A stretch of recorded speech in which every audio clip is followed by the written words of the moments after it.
Welcome back, everyone.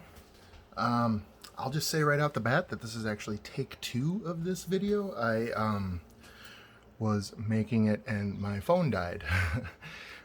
So I decided to plug it in and make myself a cup of coffee. Tell you, you gotta love these new Samsung super fast chargers or whatever. Anyway, so I've got my coffee, I've got some battery life, and I'm good to get back into this thing. So in my previous video, I unboxed my new Vortex Venom red dot sight, and I ended the video struggling to close the battery case, and then I shut it off. And then about 30 seconds later, I managed to get it in. And the way I did that, by the way, was I got a full-size screwdriver, and then I held it down on my flat table. I moved the towel, held it down on my table, and then I actually stood up and put straight downward pressure on it. And it worked really well. I would only caution you that if you do that, make sure the threads feel right. If you feel any kind of resistance, I would say stop trying to crank down on it and try to reline it up. That might be the only thing so far that I don't like about this, is that battery cover is it's a little tricky. But we got around there. Nevertheless, I tested it out. I played with the brightness levels and all this and that, and it works just fine. It'll take some getting used to, I'm sure. So there's that. And then, so the first thing you should do is remove your top slide and your compression, or your spring and your barrel.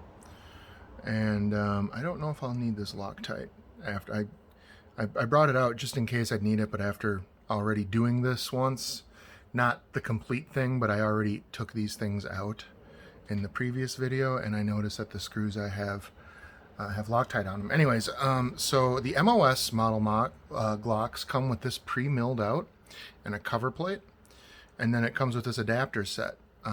Now the Gen 5 and 4 19s or 9mm, I think they have the original set, and I believe it's only the 40 cals that have this set too, and I think it's just because the slide is ever so slightly wider. I'm not sure on that, but it's a different set. Like the original set has plates numbered 1, 2, 3, and 4. This has plate 5, 6, 7, and 8. I went ahead and I looked on the internet, and I found out the one that I need for the Vortex Venom is in fact plate number 5. So we'll set that aside. And then these were the two Torx screws. Now this kit did come, where did I put it? It did come with this Torx wrench, and it actually came with 2 of them. Or no, this is an Allen wrench. I'm not sure what that's for. It must be for, it says Glock MOS, but I don't know where I would use this, because none of these are. This isn't a Torx wrench. This is a Allen wrench. Anyway, and it came with this, but oh boy, I tell you, no thank you. So here, we can go ahead and get this out of the way.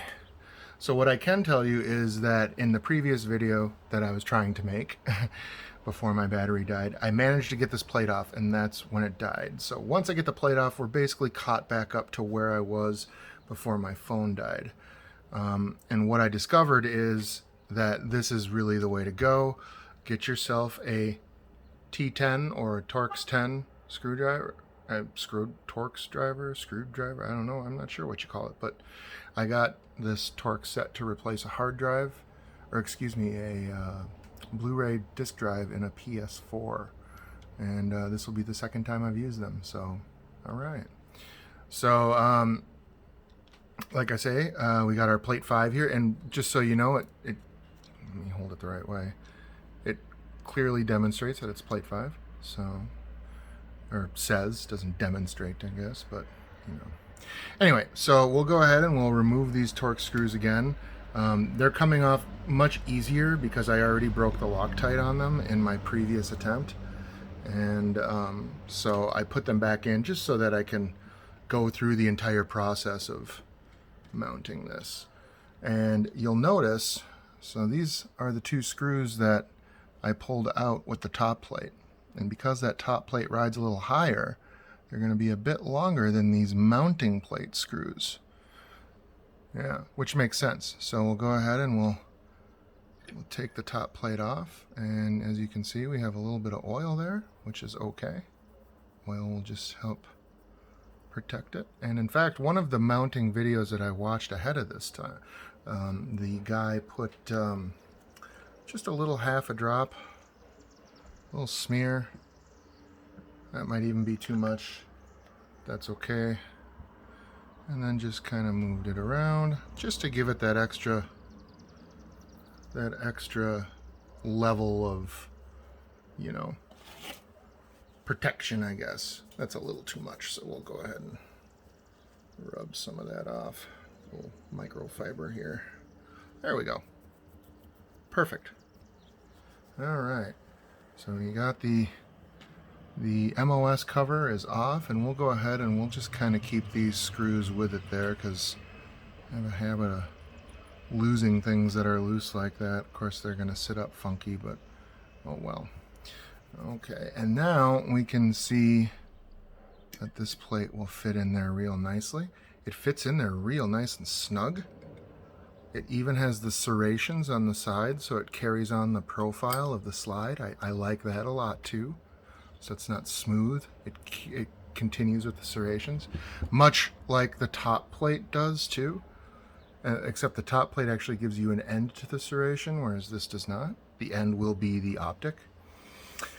Okay, and then the next step is, yeah, I won't need that Loctite, is we need to put these screws in there to bolt the mounting bracket to the slide itself. So we'll go ahead and we'll, again, we want to make sure we don't strip anything, so we're going to be very careful putting these in. And you really got to drive them down there. They got to be flush, because if they're not flush, you won't be able to mount the sight properly. Looks good. You know, this is a magnetic torque screwdriver. I don't know why I'm not using that to my advantage. Okay, you probably can't see with both of my hands in the way. You probably can't see with this hand in the way. Okay. Now when you get towards the bottom of it, it's really gonna give you a little bit of resistance. You just want to make sure you get it flush or a little bit below the line. And you want it to be on there nice and snug. So I would say tap it down as good as you can. Now I don't know if this is necessary, but we're just going to go ahead and do it anyways, and we're just going to put a little smidgen of oil on here. Just a little bit. Just because it's metal, and you know, these although I wouldn't recommend necessarily trying to do it underwater, the red dot is waterproof, so might as well make sure the thing it's sitting on is protected as well. Okay, that looks pretty good. Yeah, I usually just use my finger when I'm oiling the inside of the slide, like right here, you know, like that's pretty much good enough. So okay, so there we go. She's seated in there. Looks pretty good. Okay. So now we are going to mount the optic. And I presume, oh, that's what this is about. Okay. I wonder, are these Torx? Can we use Torx instead? We'll see if these are about the same size or not. Otherwise, I'm going to have to quickly bust out my Allen wrench.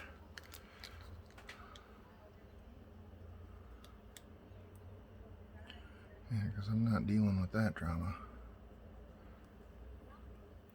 Okay, they're definitely not the same size. So, alright. So we'll go ahead and you can see there's 4 little posts on the edge there, which line up with the 4 wells right there. Just put that guy on like that. And I am going to real quickly grab my Allen wrenches, if I have them. I think I do. Yeah. Alright. Oh wait, no, that's not going to help. I guess we are using this tool after all. That's okay. We'll get it to work. So let's see here. I think this is the one I want to use. Okay. This will probably be the least fun part of it.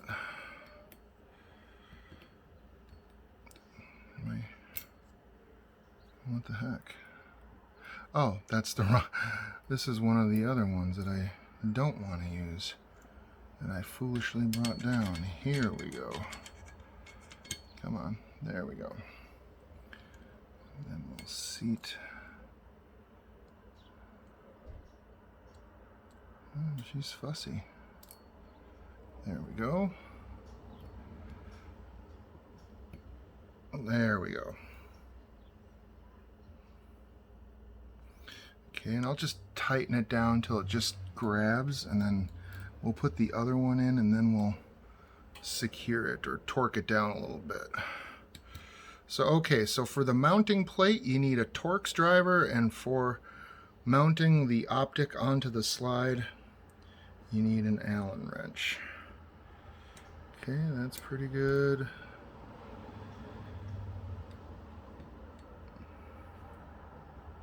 That's pretty good. And now we'll really ratchet it down.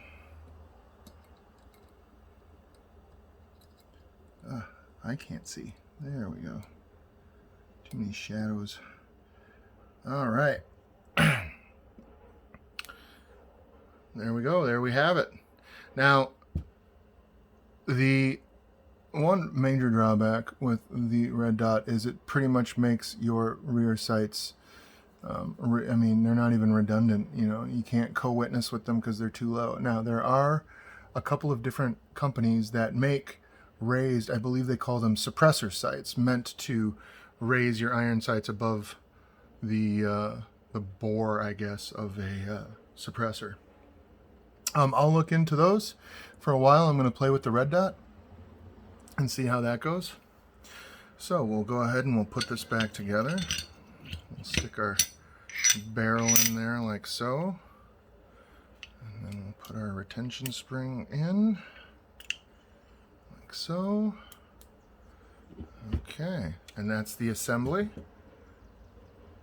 Looks pretty sharp, looks pretty cool. Okay, and then all we gotta do is put her back together. Pretty awesome. I gotta tell you, I like the look of it already. And like, there's no weight to it, so I don't think it will affect the performance of the weapon at all.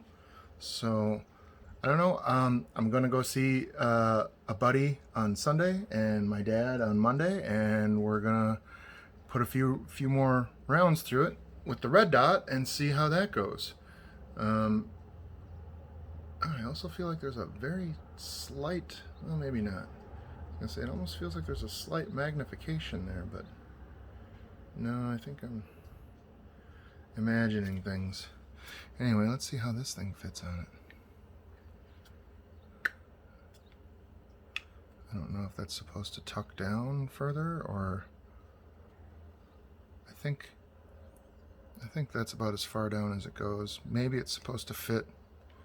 There's a little, about maybe an 1/8 of an inch gap there. I don't know if you can see it or not. I'll try to hold it at a couple of different angles. But there's about an 1/8 of an inch gap there, and then there's maybe a 32nd of an inch gap at the back. And I don't know if this is supposed to, I don't feel like it's gonna, because this has little catches, like an inside tab there, and I don't feel like there's anything for that to grab onto. But that being said, I don't know if it's really necessary, because this seems to, it's not really gonna fall off. So I think we're good. And if anything, I could always just take an X-Acto and just cut that little tab off so it seats properly, because I don't think that's ever gonna fit. Yeah. But anyway, this is my new Glock 22 Gen 5 with a Vortex Venom 3 MOA red dot sight mounted on it.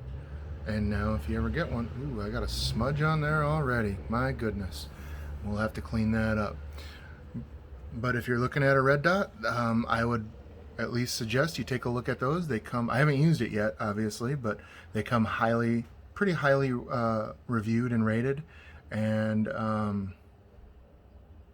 the price is pretty reasonable. So anyway, I hope you enjoyed the video. I'll probably do a follow-up and let you know how it actually works out in a few days.